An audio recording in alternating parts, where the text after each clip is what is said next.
Muy buenos días.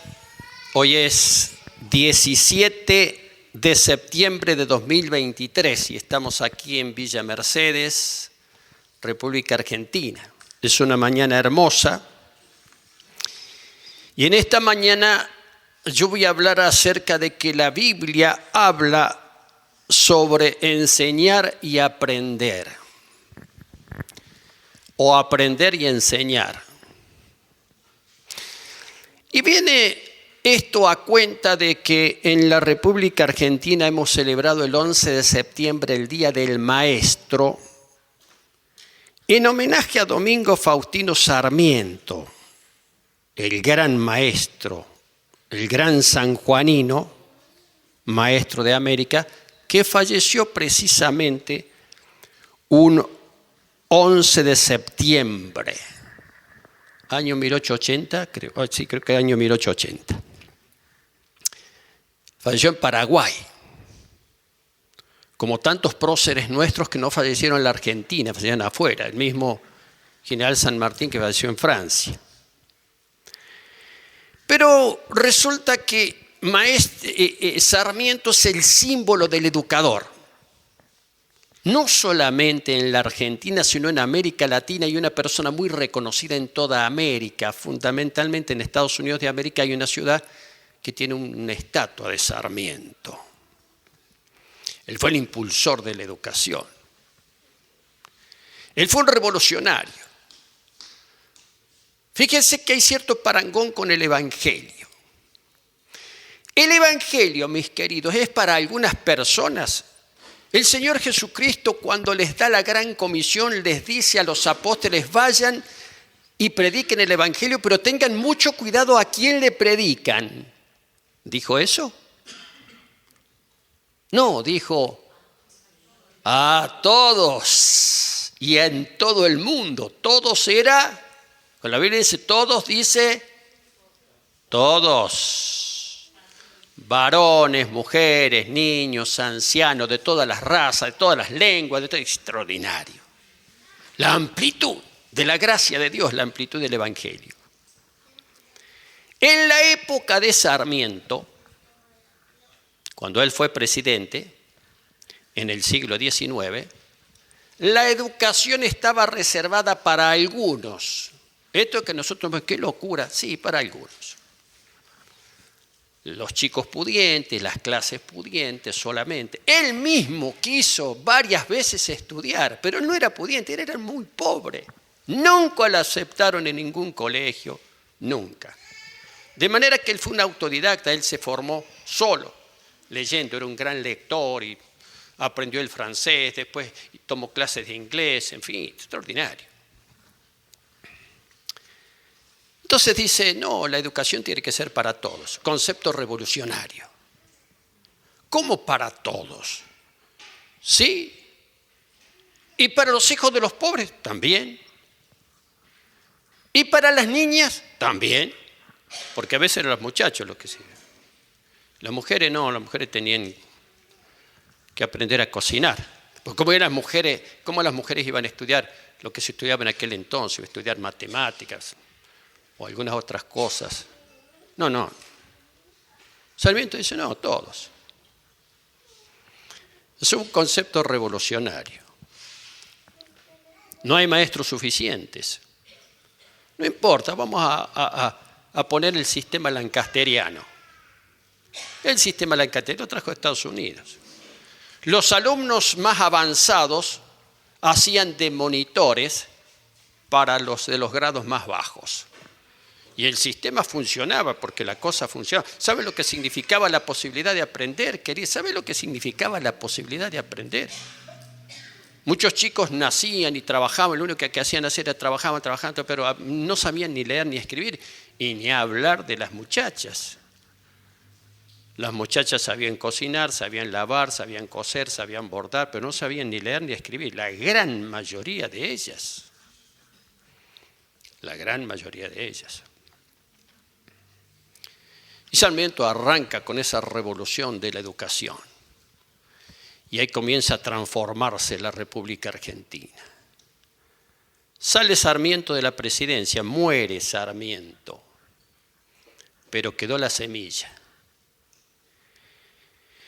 En el año 1884 gobernaba el país un señor llamado Julio Argentino Roca, ese que aparece en el billete de 100 pesos. Viste que la mayoría de los billetes de 100 pesos tienen la imagen de Eva Perón, pero algunos tienen la imagen de Roca.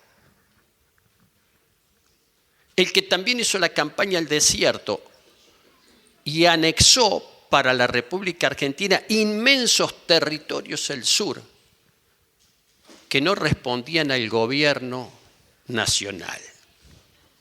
Entonces lo discute mucho a Roca, porque fue el que se hizo la matanza de los indios. Hay que estudiar un poco las cosas para saber bien cómo fue la cuestión. Pero poco se habla de que durante el gobierno de Julio Argentino Roca, en el año 1884, sale la famosa Ley 1420, que se llamó la Ley de Educación Común, la famosísima Ley 1420. Ley de Educación Común. ¿Qué decía la Ley de Educación Común? Muchas cosas, pero había tres cuestiones fundamentales. Una de ellas, la obligatoriedad de la enseñanza. Los padres tenían la obligación de mandar a sus hijos a la escuela. Y el Estado de hacer cumplir esa cuestión. El segundo punto era la gratuidad. A nadie se le va a cobrar nada por ir a la escuela. Extraordinario eso. Es una cosa, viste, impensada. Impensada para la época.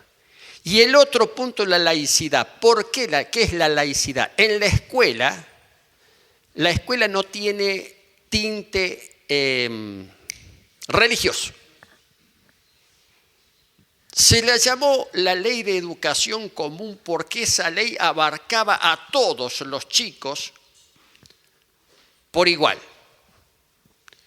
Y se instaura el tema del uniforme, ese uniforme blanco, el delantal blanco, para igualar, era una cuestión de igualación. El delantal blanco. Los chicos que iban a la escuela, iba el chico del doctor a la escuela, guardapolvo blanco. Iba el chico del peón de campo a la escuela, guardapolvo blanco. Los dos se sentaban en la misma aula y compartían la misma enseñanza. Fue una cosa revolucionaria para él. De hecho, que la Argentina hizo así. ¡Bum! Pero eso siguió andando con el tiempo, voy rápido. Y llegamos al año 1905. Y hay un señor llamado Manuel Laínez, que era senador nacional por la provincia de Buenos Aires, que elabora una ley, y esa ley es aprobada en el Congreso, que se llamó la Ley Laínez. ¿Qué era la ley Laínez? La idea de esa ley era establecer escuelas públicas nacionales en territorios de las provincias, porque en las provincias había pocas escuelas. Entonces comenzaron a fundarse escuelas nacionales por todas las provincias. Acá en San Luis se fundaron varias, y en todos lados. ¿Cuál era la idea? Era la de alfabetizar masivamente los territorios provinciales para que se desarrollaran e impedir que hubiera una afluencia masiva a la capital.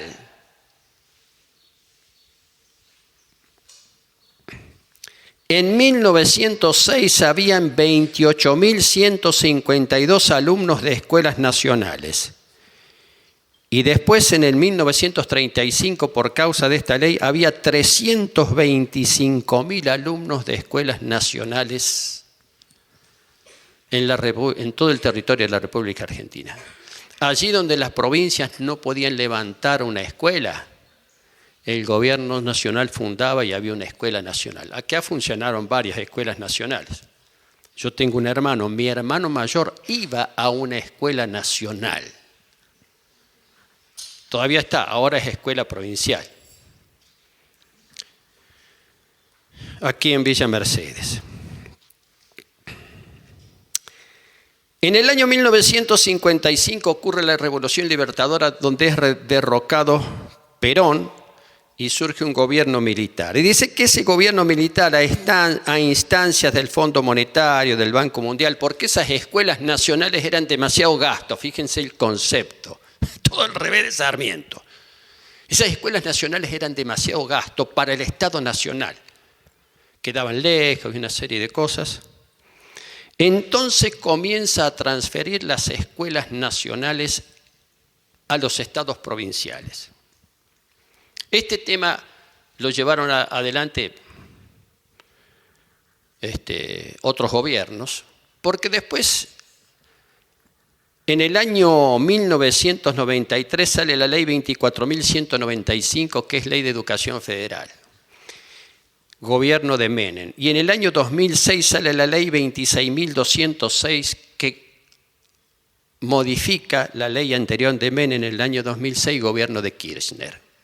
Y así tenemos las leyes. Ya no existen más escuelas nacionales. El Ministerio de Educación de la Nación no tiene ninguna escuela. Tiene universidades, tiene por ahí algunos institutos, pero escuelas no tiene. Todas las escuelas son provinciales.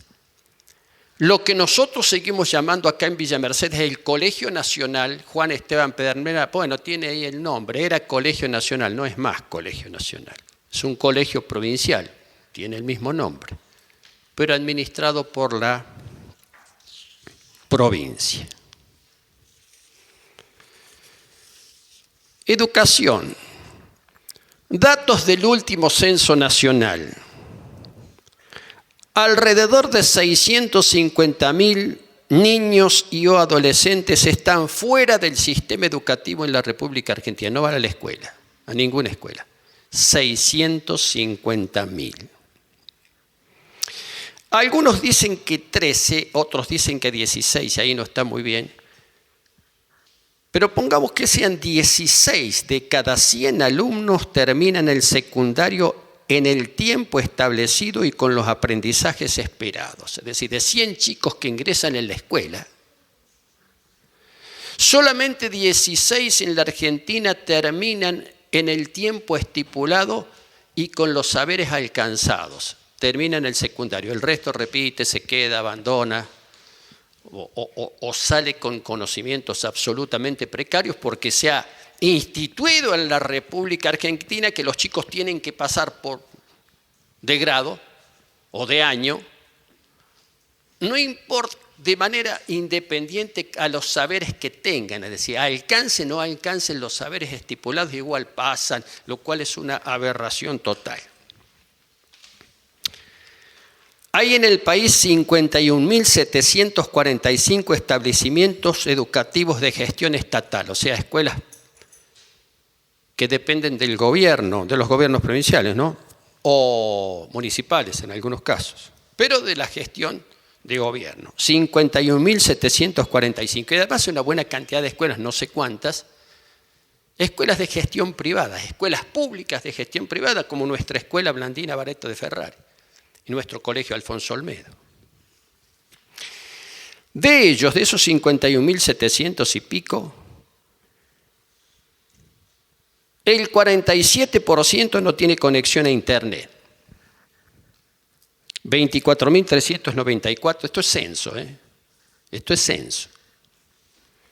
Son cifras de censo. No tienen conexión a Internet. Hoy en día nos preguntamos, ¿eso es bueno o eso es malo? Y no, ¿cómo los chicos no van a tener conexión a Internet? Bueno, algunos países avanzados, mucho más avanzados que nosotros en materia educativa, países del norte de Europa, están de a poco eliminando la pantalla de la educación. Las pantallas de la educación las están eliminando de a poco y las están reemplazando por otros dispositivos didácticos. Han llegado a descubrir el efecto nocivo de las pantallas, que los chicos están mucho tiempo delante de pantallas, particularmente del celular y todo eso. Pero eso es harina de otro costal.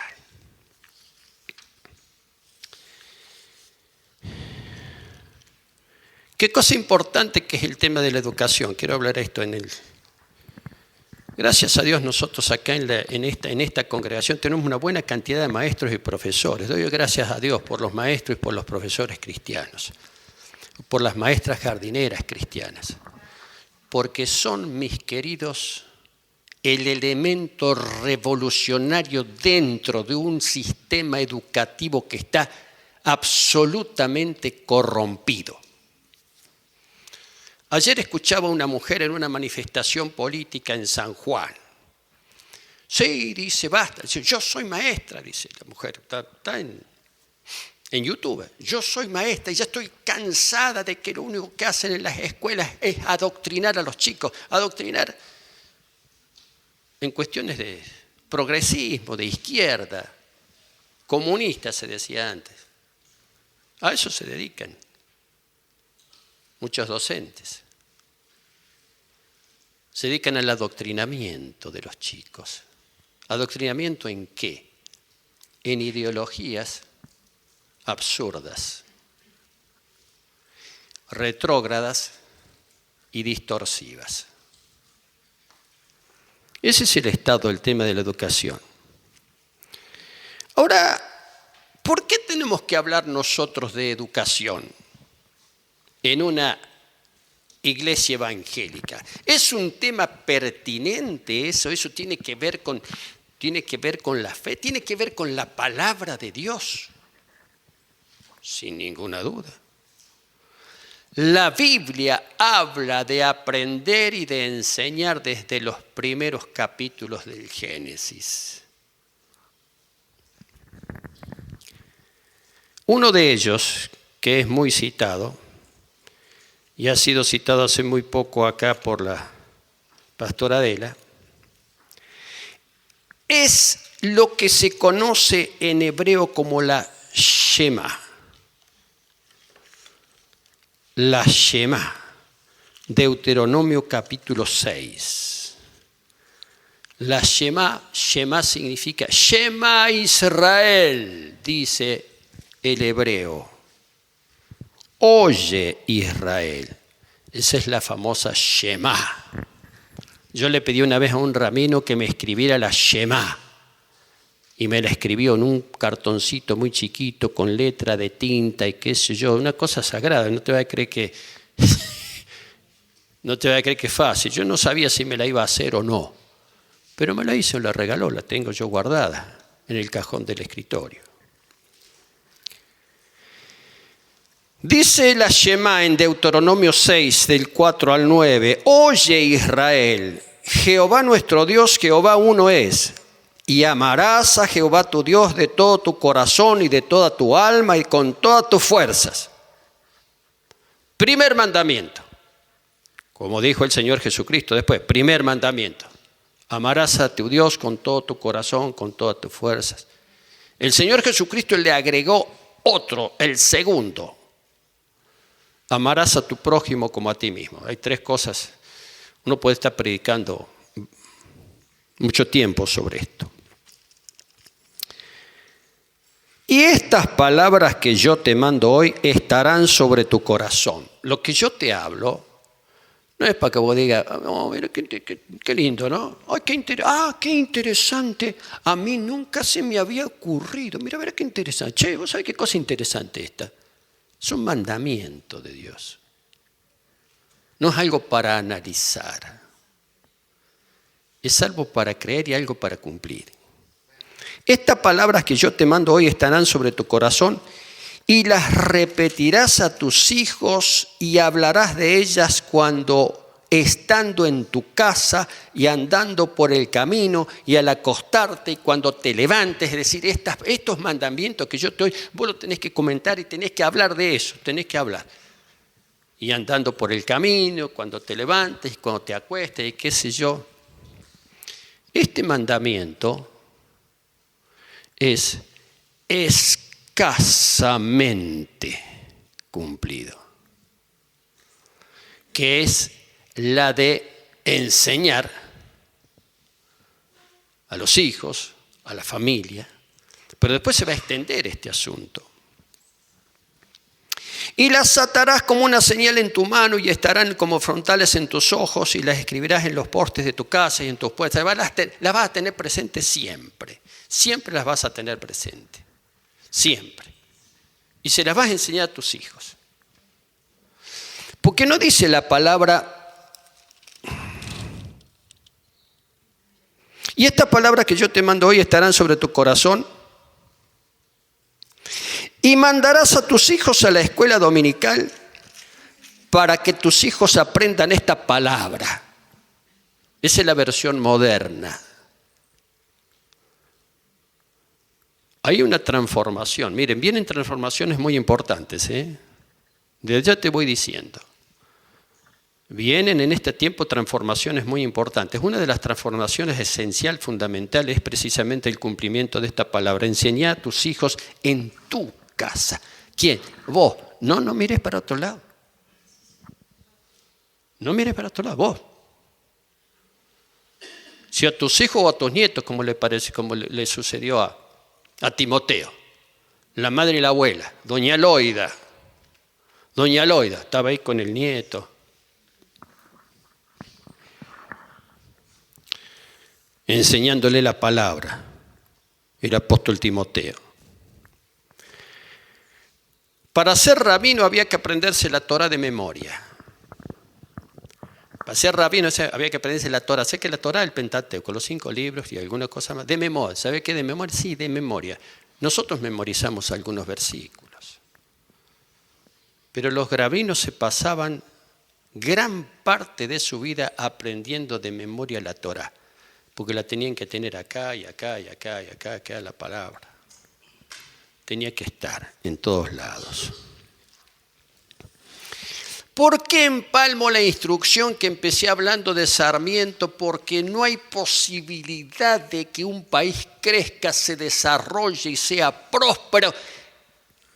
Hay posibilidad o probabilidad cero si ese país no trabaja fuertemente en la educación de sus habitantes.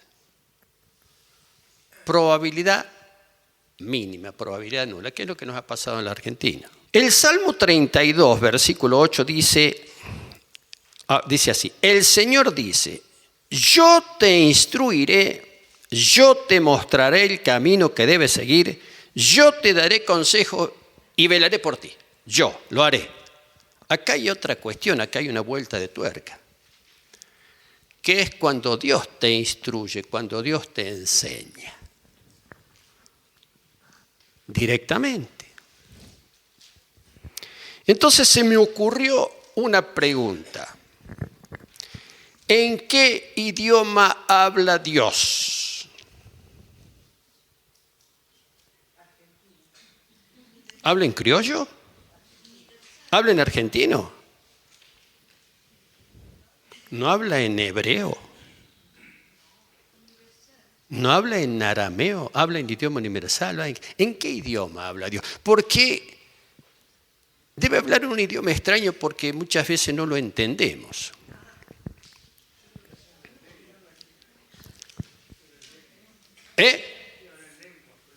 Hablará en lenguas.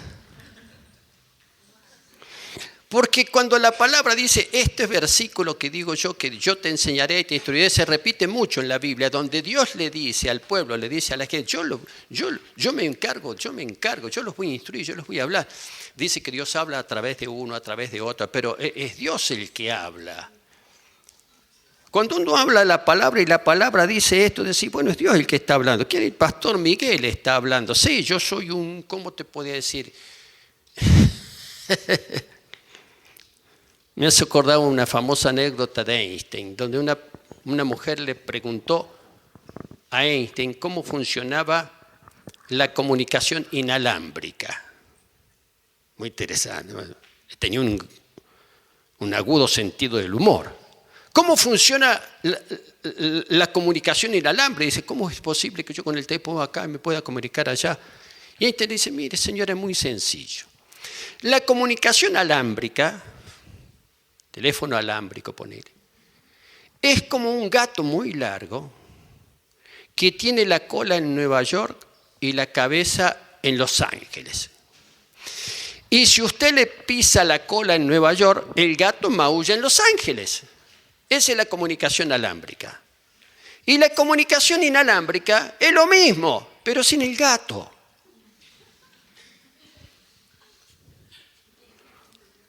¿Cuál es el gato?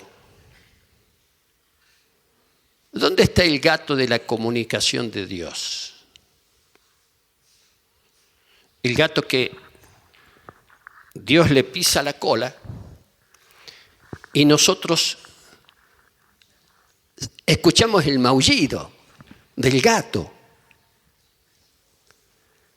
Es una cuestión que se ha como medio desvanecido, se ha nublado un poco este asunto que Dios te habla, Dios me habla. Una hermana, antes de mi prédica, habló que tiene 6 células, está instruyendo en 6 partes distintas, está enseñando la palabra. Extraordinario. Muchos hermanos acá dan la palabra a los niños y todos, esa palabra. Es palabra de Dios. Dios habla, Dios te habla. ¿En qué idioma habla? Habla en idioma espiritual. Cuando yo lo voy a percibir y voy a entender, porque hay un traductor. Hay un traductor que me hace entender lo que Dios dice. Ese traductor es el Espíritu Santo. Y es como si yo, ¿viste cómo son las traducciones simultáneas? En algún congreso, en algún lado, que sea en la ONU, ¿viste? Que habla uno en, qué sé yo, en chino, y hay una cantidad de traductores. Entonces, si yo no entiendo chino, pero yo hablo español, agarro el traductor y me pongo en la oreja. Y hay uno que me traduce del chino al español, otro traduce del chino al inglés, no todos los idiomas, pero unos cuantos idiomas. Entonces yo al chino no lo entiendo, pero tengo el traductor. Entonces me pongo esto acá, y el traductor, y escucho y entiendo, siempre y cuando tenga el traductor en la oreja. Pero si yo me saco el traductor de la oreja, voy a escuchar un ruido, un sonido, una cosa que no voy a entender, no voy a interpretar, ni voy a aprender. Así también es en lo espiritual. En lo espiritual es exactamente lo mismo cuando nosotros nos quitamos el traductor. Entonces voy a escuchar, pero no lo voy a entender. Voy a ver, voy a sentir, pero no voy a aprender, no lo entiendo, no me doy cuenta, no sé cómo es la historia. Acuérdense que en términos espirituales, la revelación bíblica siempre dice que vas a entender cuando primero crees. Cuando primero te dispones, cuando primero crees, cuando decís, yo sé, no entiendo, no sé, pero yo creo esto. Le pasó, a todos les pasó. A todos les pasó. No entiendo. Vení, te voy a hacer padre de naciones. Qué sé yo, no sé. Y el viejo Abraham le comenta a che, vos sabés, no sé qué padre de naciones, no sé qué es eso. Pero Abraham no dice, la palabra dice que Abraham entendió y le fue contado por justicia. No, ¿cómo dice la palabra? Y Abraham creyó y le fue contado por justicia. Esa es la fe.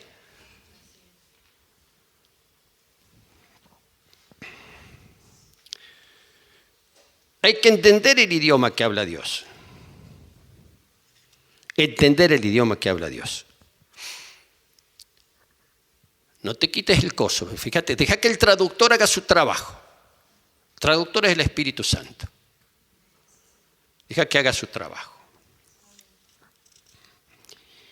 El aprendizaje, mis queridos, la enseñanza, el proceso enseñanza-aprendizaje, como dicen ¿cómo se llama? Los pedagogos. Sí, es cierto, es un proceso, enseñanza, uno enseña, el otro aprende.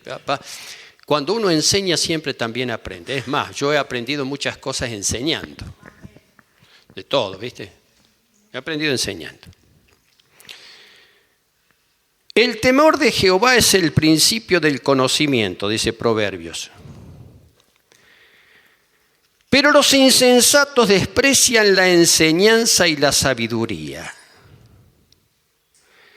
El principio del conocimiento, si querés entender las cosas como son, tenés que temer el temor de Dios, no es el temor de Dios. Ese temor de Dios, ese respeto, esa búsqueda de Dios es el principio, la base, es la punta del hilo para que puedas comprender las cosas. Por ahí te están pasando un montón de cosas y no sabes por qué te pasan. ¿Por qué? Porque el principio del conocimiento lo pusiste a un costado. El temor de Jehová es el principio del conocimiento. Pero los insensatos desprecian la enseñanza y la sabiduría. Es decir, el conocimiento y la sabiduría. El conocimiento, como viste, conocer las cosas y resolver problemas y entender algunas cosas. Sí, claro, qué bueno, esto entiendo. Ahora me doy cuenta cómo es. Sí, me doy cuenta. Alguna vez, los que hemos trabajado en la técnica, en algunas cosas no sabemos cómo hacen, cómo funciona, cómo es. Me acuerdo, un carpintero me enseñó a usar el formón, y yo lo he comentado. Un carpintero que ha sido amigo mío hace muchos años, yo usaba el formón, hacía desastre, se rompía toda la madera, y claro, si no lo sabía usar. Y me enseñó, no, entonces se usa así. Es que es sencillo. Pero si no lo sabes, no es sencillo, es muy difícil. Los insensatos desprecian la enseñanza y además, para colmo, desprecian la sabiduría. La sabiduría, lo vuelvo a repetir, aprendelo, es aquella condición que te permite tomar buenas decisiones.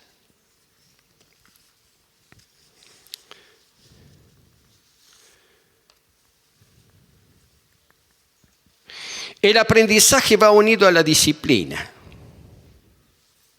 Es una cosa muy interesante.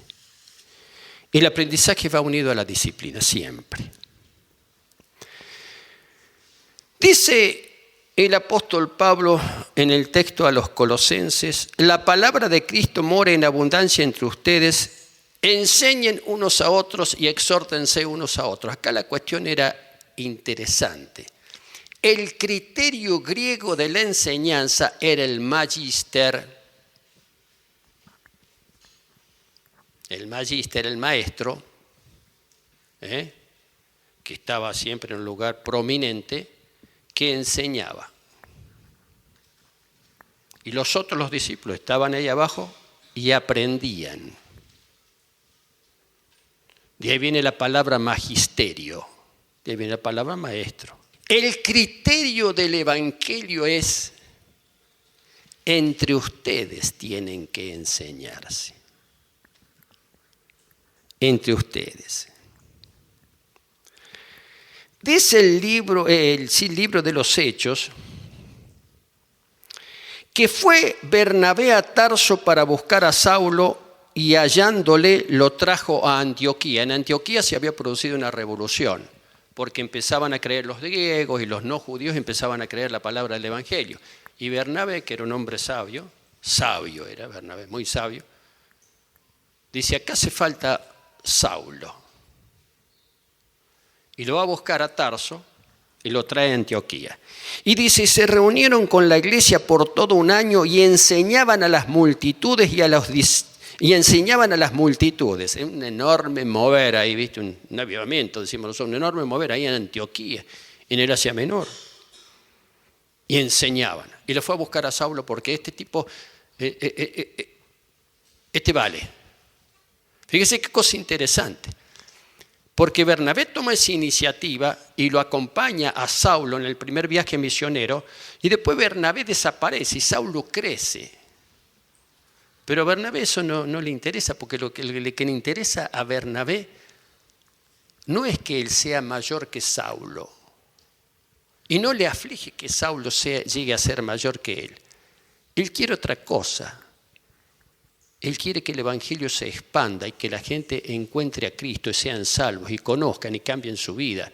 Esa espantosa vida que llevaban los impíos. Porque era una vida espantosa la que llevaban. Y enseñaban a las multitudes y a los discípulos, se los llamó cristianos por primera vez en Antioquía. Interesante.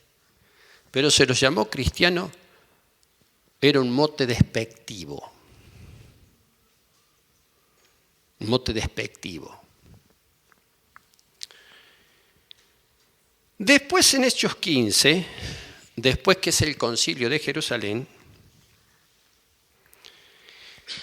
y se van de Jerusalén a Antioquía, dice que Pablo y Bernabé se quedaron en Antioquía enseñando y predicando la palabra del Señor con muchos otros. Yo hago el énfasis aquí con muchos otros. Pablo y Bernabé eran dos apóstoles, digamos.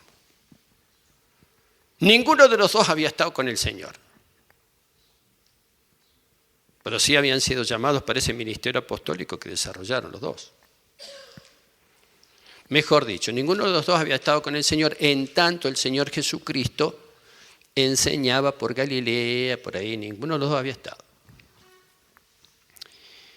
Y se quedaron en Antioquía un buen tiempo enseñando a los discípulos, pero ya se habían añadido muchos otros, por eso yo pongo acá, muchos, ¿qué quiere decir muchos? Ya muchos habían aprendido. Es como una especie de lo que haría Sarmiento años después con la educación pública, con el sistema lancasteriano. Los alumnos aventajados enseñaban a los que menos sabían. Ese es un principio fundamental de la Iglesia de Cristo. Es decir, a ver que, no, vos tenés que hacer Ana estuvo haciendo, para tener 6 celos, lo estuve haciendo 4 cursos, primer nivel, segundo nivel, tercer nivel. Bueno, no es tan así la cosa en la iglesia. Por supuesto que estos que enseñaban, esos muchos otros que enseñaban, tenían 2 condiciones. Enseñaban lo que habían aprendido, pero además vivían lo que habían aprendido de tal manera que ellos impartían, enseñaban e impartían, enseñaban e impartían, enseñaban e impartían. Enseñaban con la boca e impartían con la vida. Enseñaban con los labios e impartían con la vida. Ese es el principio de la educación de la didaqué de la Iglesia de Cristo. La didaqué era el ministerio de la enseñanza, así como el querigma era el ministerio de la evangelización.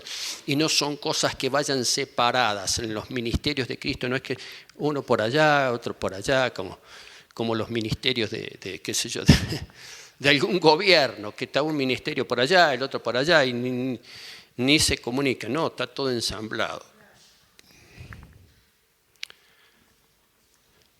La didaqué, la enseñanza, el querigma, la predicación del Evangelio, la koinonía, la comunión entre los hermanos,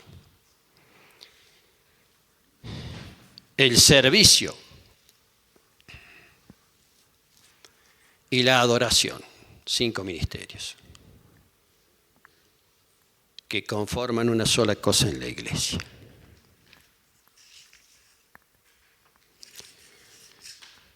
Estaba hablando ayer o anteayer estaba hablando con un pastor. Me decía el pastor, un joven pastor, llegó un grupo de gente a mi iglesia, particularmente jóvenes. Interesante, qué bueno. Y decidieron que se van a congregar en mi iglesia. Bueno, por varios motivos que decidieron. Muy bien, adelante. Dice, tienen poco conocimiento. Tienen poco conocimiento. Tienen ya varios años de iglesia, pero tienen poco conocimiento. Estamos complicados, mis queridos, cuando llevamos varios años en la iglesia y tenemos poco conocimiento por un lado, que significa también poca vida en el espíritu, por otro lado.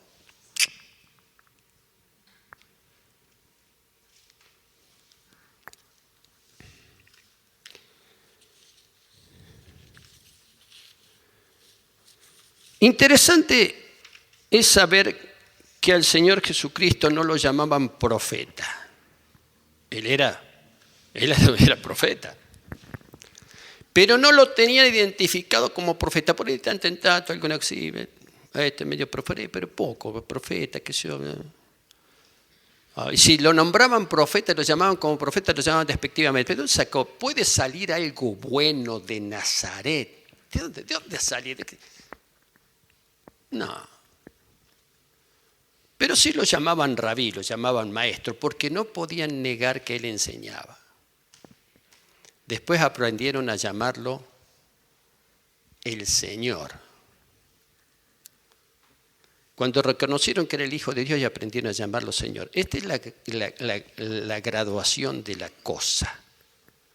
Cuando vos vas aprendiendo de Cristo y aprendes una cosa y aprender otra, y al aprender de la gracia de Cristo vas aprendiendo que algunas cosas en la vida se tienen que modificar y algunas cosas se tienen que cambiar, hasta que finalmente llegás al conocimiento de Cristo como el Salvador y Señor. Finalmente, en el primer paso de la etapa de la vida cristiana donde reconoces y conoces a Cristo como Señor y Salvador, y esa es una cuestión no meramente de conocimiento, aunque sí lo es, sino es una cuestión de decisión que va más allá de la cosa. Es una cuestión de decisión.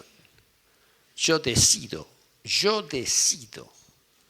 seguir a Cristo, servir a Cristo.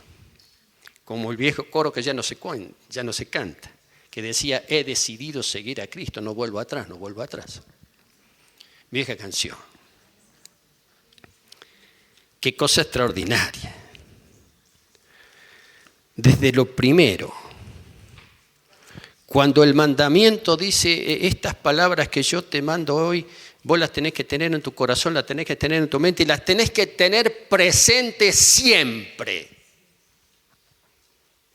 Es tanto en tu casa, al levantarte, y en la oficina, y cuando estás con la compu, y cuando estás en el taller, o cuando estás siempre, tenés que tenerla presente. Estas palabras que yo te mando, el mandamiento de Dios. Pero además las va a enseñar. Nos manda la palabra a ser maestros de la palabra. Nos manda la palabra a ser maestros. Y fundamentalmente ¿a quiénes? A tus hijos. Va a arrancar por ahí. A tus hijos. Es una cosa que hay que rescatar en las iglesias evangélicas, donde se le ha trasladado a la iglesia la responsabilidad de la instrucción de los chicos en la palabra. ¿De dónde salió eso? Eso es antibíblico. Eso es antibíblico. Desde ya te estoy diciendo que quienes por comodidad, porque no pueden, por esto, por todo, o porque no tienen fe. Entonces, bueno, no sé, que el maestro de la escuela bíblica se encargue. Los maestros de la escuela bíblica, por supuesto, se encargan. Pero la primera responsabilidad es de los padres, como en la familia. De los padres. Como la primera responsabilidad de la instrucción del niño está en la casa, no en el jardín. En la casa. En la casa los chicos van a aprender el comportamiento. Ese comportamiento se pone de manifiesto después en el jardín. Y ahí las maestras se acomodan. Acá hay unas cuantas maestras jardineras que saben cómo tratar, saben cómo... Y a veces se las ven en figurita. ¿Por qué se las ven en figurita? Y porque los chicos no han recibido ningún tipo de instrucción en la casa, queridos. Se han criado con papá. Y la escuela sola no puede. El jardín solo no puede. La iglesia sola no puede. No está diseñada para ciertas cosas, aunque la iglesia es... Pero para algunas cosas, la iglesia, la congregación, estoy hablando de la congregación, no puede. Qué cosa interesante. En la República Argentina, uno de los tremendos males que tiene nuestro país, uno de los peores males que tiene nuestro país es que la población en términos generales, tiene poca valoración de la educación. Poca valoración de la educación.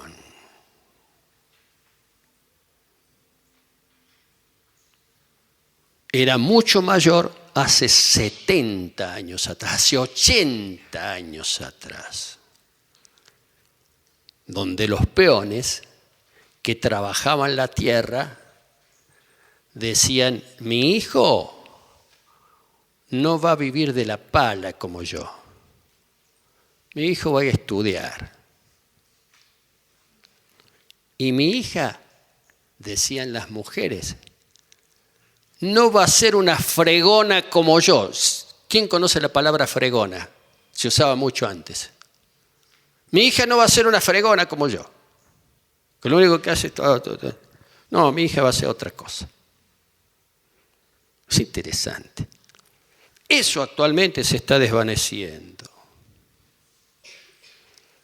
Se está desvaneciendo. Y en la iglesia ocurre una cosa parecida.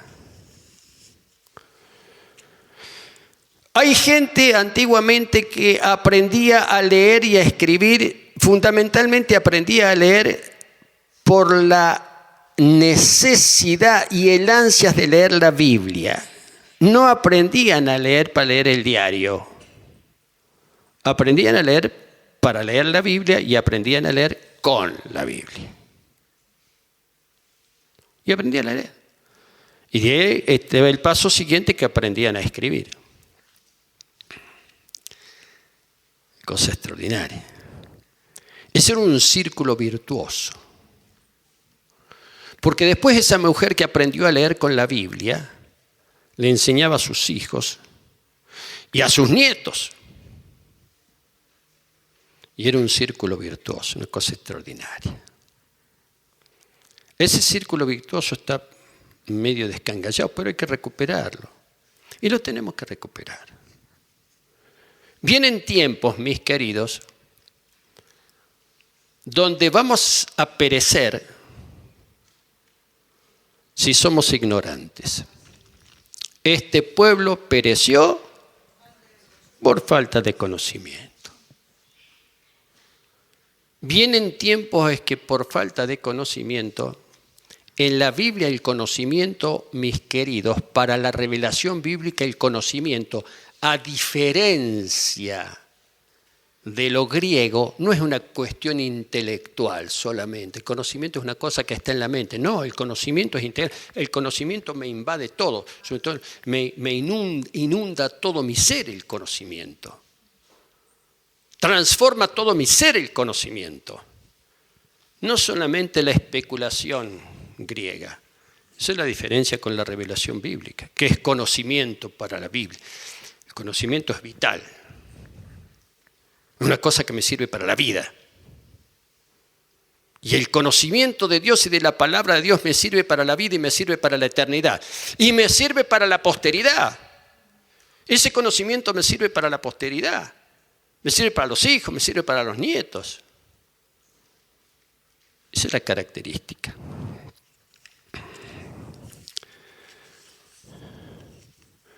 La iglesia tiene que despertarse en estas cosas en este tiempo. Por supuesto que tenemos muchas cosas, hay dones y ministerios, todo ese tipo de cosas, pero tenemos que aprenderlo a eso. Y Dios lo va dando a conocer, y Dios lo va dando a conocer. Hay cosas que las vamos a conocer solamente porque Dios las va revelando. Hay cosas que las vamos a conocer porque Dios las va revelando. Me gustó, cuando termino, un ejemplo, una anécdota que contó el pastor Darío Zapata que ocurrió en el barrio San José, donde tenemos una obra y se trabaja con chicos de barrios carenciados, con muchas falencias, con muchos problemas, con muchas cosas. Y después de dar la palabra, dice el pastor Darío, me pareció que me faltaba algo y tuvo que salir, y cuando sale ve que pasan por la calle 2 muchachos con pecheras rojas y los identifica como de Remar, esa organización evangélica que trabaja y rescata a los adictos. Y dice, muchachos, vengan, vengan. Y bueno, entraron. Mirá, nosotros somos de una congregación. ¿Ustedes quieren dar su testimonio? Los dos muchachos, y no sé. Y dieron su testimonio. Qué cosa extraordinaria. Dieron su testimonio. Cómo Dios los había rescatado de lo más bajo. Y los pibes del barrio, que a veces no van a escuchar a uno porque te van a decir, me viene con...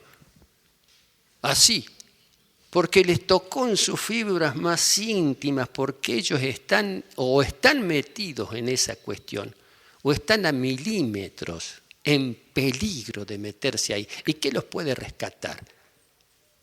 Los puede rescatar la obra de Cristo. Y estos dos que pasaban por ahí, estos sabían, estos conocían. Estos podían enseñar algo. Con su testimonio. Simple, sencillo, nunca habían hecho eso. Pero Dios te sorprende. Esos muchachos te aseguro que no sé dónde van a llegar, ¿viste? Pero Dios los va a usar. Esa es la gracia de Cristo. Frente a un mundo que te aplasta, la gracia de Cristo te libera y te levanta. El poder de la gracia de Cristo te libera y te levanta. No vas a quedar ahí. No, te va a levantar. Dale un aplauso. Amén. Gracias, Señor.